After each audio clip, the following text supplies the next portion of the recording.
Hello and welcome back to my channel. I was just editing this video and realized I didn't even introduce it. So I'm going to introduce it now. This video is really about a few tips and things that you may need to know if you have a homestead or if you have a garden, if you're growing vegetables or if you have animals like chickens and so on.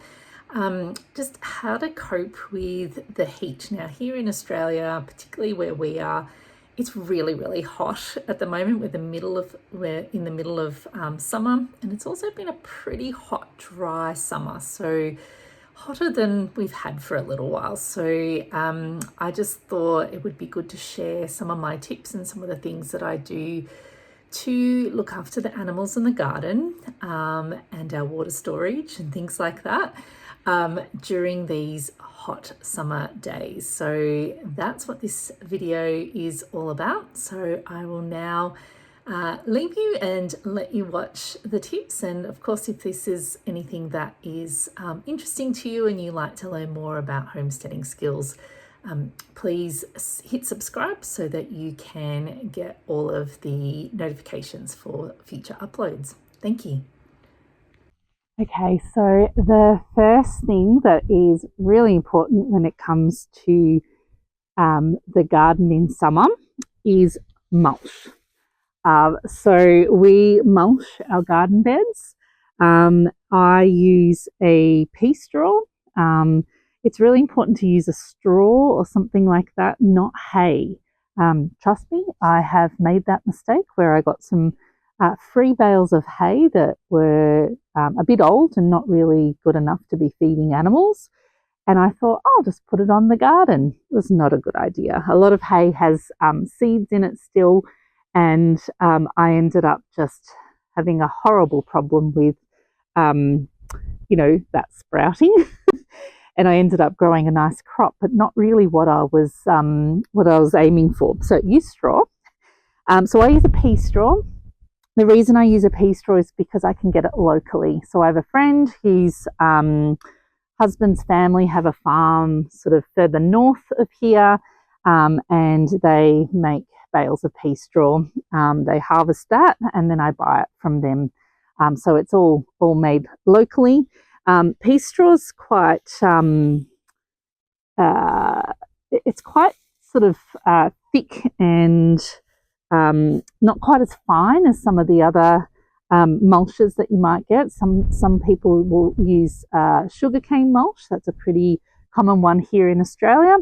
But whatever you use, just use a good quality straw, definitely not hay. So I put it on nice and thickly, and the thing that it does is it keeps the moisture in the soil. It stops the soil from drying out. So right now the sun's fairly high in the sky, and that soil would be drying out very quickly in this heat.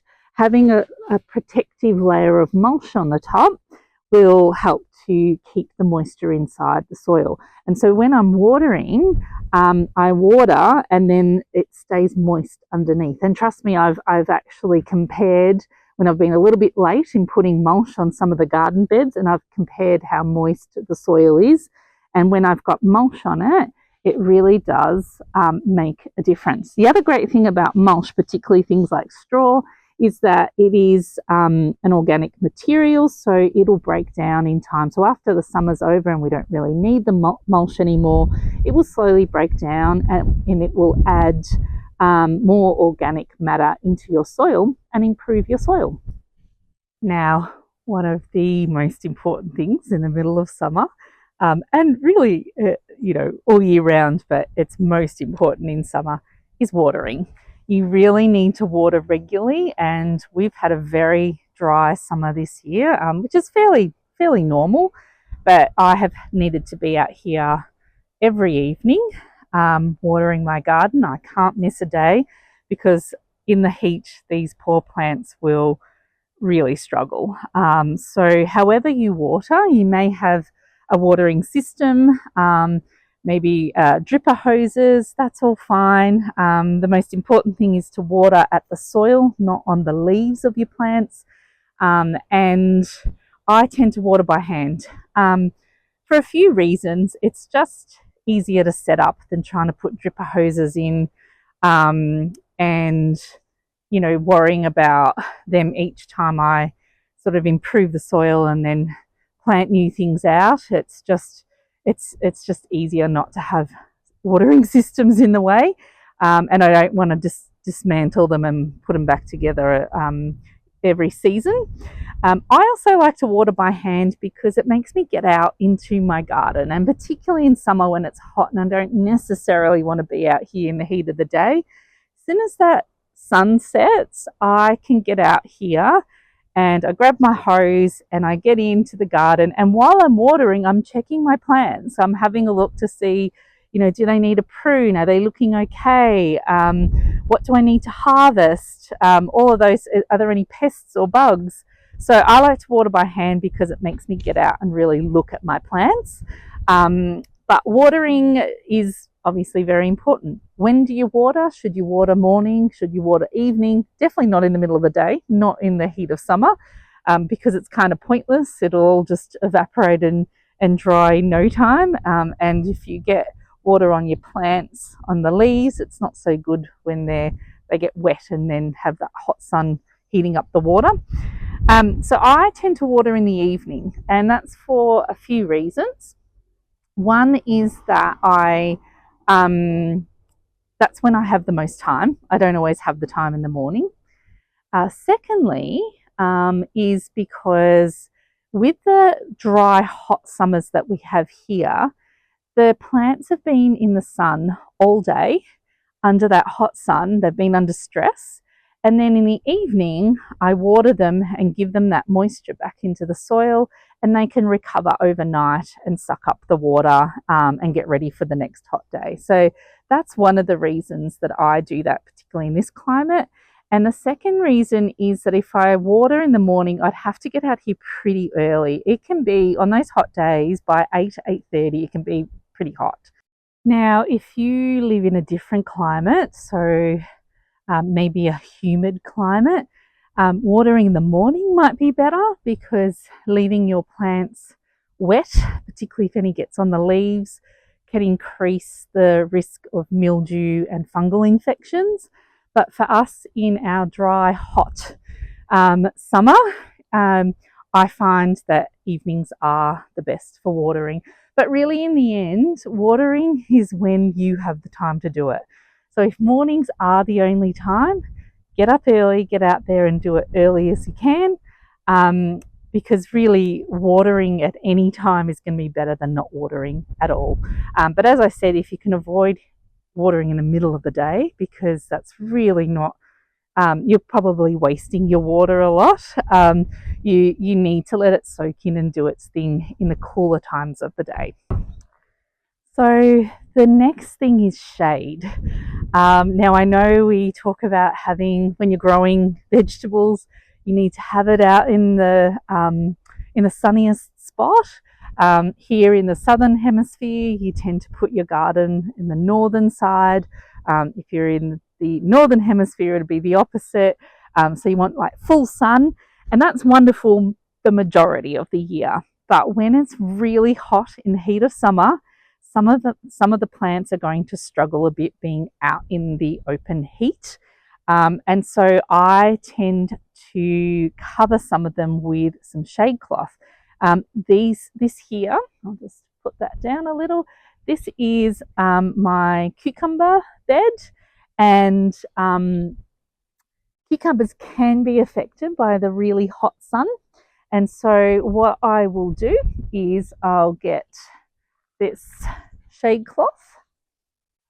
So I've got a couple of posts, just some wooden stakes, and I have my shade cloth with some holes in it, and I'll pop the shade cloth over like that, so that they get a little bit of shade, and they're not too haven't got that hot sun on them all day, and it just gives them a little bit of protection on those really hot days.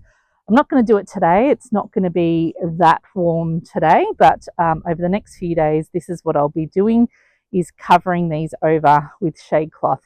Things like tomatoes and so on don't tend to be as affected by the really hot weather. I mean, they don't necessarily like extreme hot weather, but they seem to do okay. They manage pretty well.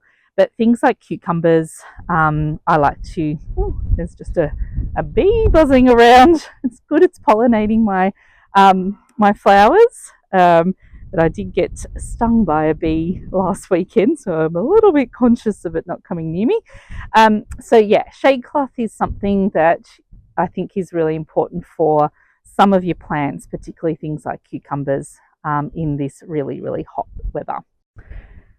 And the greenhouse is wonderful. It really helps us as we do have cooler winters, but we do get very hot summers. So it's great to be able to start things like tomatoes, capsicums and so on a lot earlier than we normally can, because we can still get frost until November. But in the summer, in this really hot weather that we're having, it can get really, really warm in there. I've opened up the doors. Actually, I've got a couple of windows that I need to open up as well. I'm going to do that now. But I try to open up doors and windows to let the air flow through so it doesn't get too hot in there. It is still pretty warm, and on these hot days that we've got coming up, it will get pretty warm in there. I think what I'm going to plan to do for next summer is on the roof. So we've just got clear perspex on the roof. Is I'd like to have a system by pulling off on a shade cloth over the top of that and somehow securing it down. I'm not sure how I'm going to do that yet, but I think being able to pull a shade cloth over for the heat of the summer, so at this time of year, and then I can pull it back down once summer's over. But I think that will just help the tomatoes. They get a great start because they're in there early before I can put them out in the garden, so that I get those tomatoes growing much earlier. But then at this time of year, when it's probably a bit too hot in there, I actually feel like they've slowed down. So their production has slowed down, the ripening has slowed down. And I do know that tomatoes, they love warmth, but they don't like the extreme heat. And I think probably getting a little bit too hot this summer. We've done okay the last few summers because it hasn't been quite as warm. We've had sort of the odd day, but this has been consistently hot this summer and hot early. So we had really hot weather from December. And December, you know, it varies. Sometimes it can be fairly cool, and which I think was last year, and it was wetter. This year it's just been hot from the start of summer right through. So yeah, I think some shade cloth is something that we will work on. Haven't got it yet, but that's something that will be the plan for next year. So that's a bit about the garden and how we keep our garden alive during this hot weather. In terms of other homesteading things, inside in the kitchen, I actually don't do a lot of baking and cooking through the summer. I tend to scale that down. As much as I love to bake and I love to cook, I tend to keep our meals very simple. Just something that is quick to prepare, that doesn't require having the oven going for too long. I do try to use things like a slow cooker or a pressure cooker if I am going to cook something, because it doesn't sort of put off as much heat, I guess, and I'm not sort of having an oven or a stove going for long periods of time. So a lot of the baking, a lot of the kitchen and cooking stuff, I do tend to scale down just because I just don't want to heat the house up with cooking. We don't have air conditioning. It's not that we can't, we live off grid and we can have an air conditioner, because on days like today and the days we've got coming, when we're probably going to want to use an air conditioner, we're producing plenty of solar. I mean, you may have seen when we're outside just how clear the sky is and how sunny it is. So we'd be producing a lot of solar, and we can have an air conditioner. We just chose not to put one in when we built the house to see how we would go without one. We have ceiling fans in the living areas and the bedrooms. We have double glazed windows. We're starting to get, I'll see if I can show you over here, but we're starting to get a little bit of sun hitting the windowsill. So the sun is starting to move. We are in the middle of summer, so it is hitting the window a little bit now. Up until now, it wasn't at all. But yeah, we pull the blinds down, which I'm going to do soon because it's nearly midday. I'm feeling a bit warm now. It's time to take off the jumper and pull all the blinds down, try and keep the heat out of the house. And then at the end of the day, once the sun goes down, we open it all back up. We open the windows, had the windows open for most of this morning because there was a really nice cool breeze out there.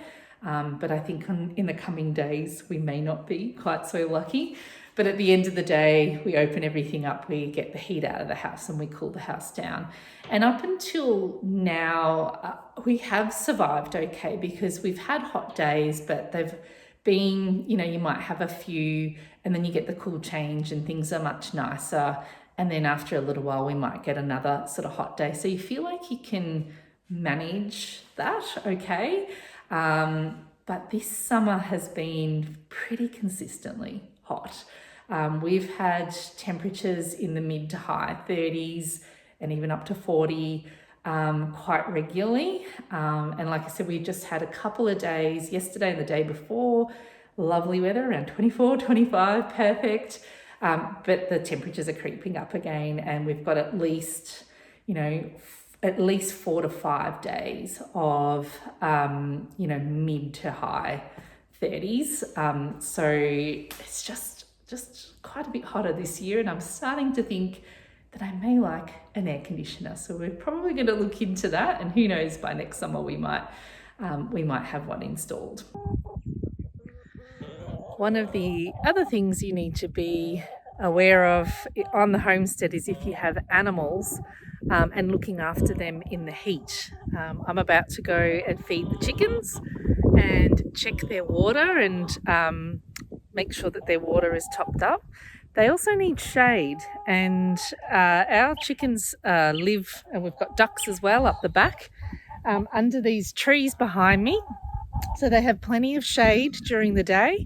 If you have chickens and they're a little bit more exposed, you may need to think about putting some sort of shade cloth or something like that, because they don't like being out in the heat, or you may need to move them to an area which is more protected and not out in the sun. But our chickens love it under the trees here, and they get plenty of shade.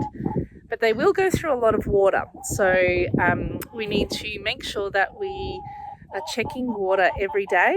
I try to put their water bowls in an area that is, will get less sun, be in the shade for most of the time, and that will ensure that the water doesn't heat up sitting in the sun. So let's go and make sure that the chickens have water, but animals really, really need to look at protecting them during the heat of the summer, and checking on them every day. A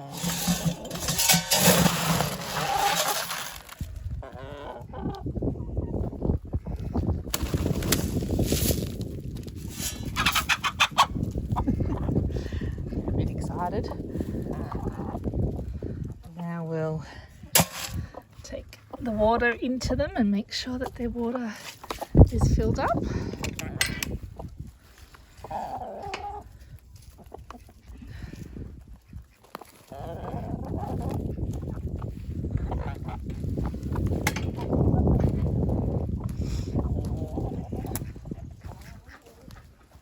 Not sure where this has come from.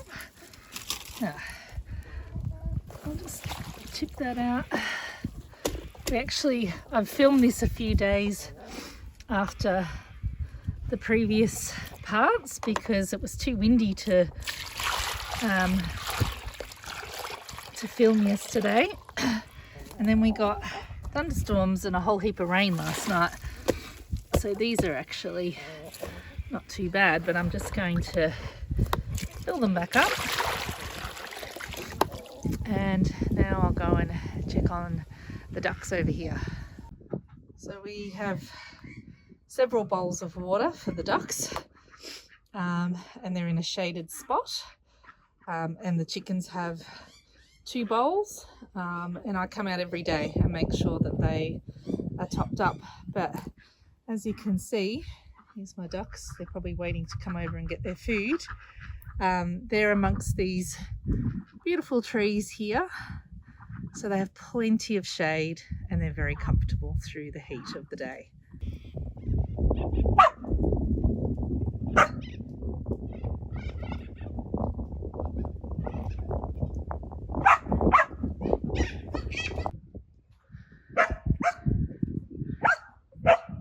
Our other animals, we have our horses out there, and somewhere out in that paddock are our sheep as well. They all have access to this dam, so we don't have to worry too much. Excuse that dog barking in the background. We don't have to worry too much about topping up water because whether they're in that paddock over there or this paddock over here, they have access to the dam and water. So that makes life a little bit easier and not having to fill water all the time. You can also see, despite the fact that we've had a fire and been burnt out the back, we've still got plenty of trees in our paddock, so our animals have shade, and that's really important that they have a place to go in the heat of the day to keep cool. So that's just another thing. When you've got animals, you need to think about, yes, we want them contained and in a pen or in some sort of area, but we need to make sure that in the heat they've got access to shade and water to help look after them. But another thing to consider is if you rely on rainwater. So we have tanks, and this tank is what we use for all of our household water usage. We have another tank off the shed that is for watering animals and the garden, but monitoring the water levels in your tanks, if you rely on that and don't have mains water, it's really important during these long hot summers where we may not get much rainfall. I've just said that, and last night we had a big storm and got quite a bit of rain, so hopefully that's been topped up a bit. But generally we don't get a lot of rain over the long hot summer, so we need to monitor the levels of our tank water and be careful of how much water we're using. It's a bit different to being on mains water where you can just use as much water as you like and just pay for it. But we don't pay for our water, but we do need to be careful during the summer when we don't get so much rain that we're not using too much because we don't want to run out of water. So if you're, on an off-grid homestead like we are, water levels really, really important to monitor during the hot summer.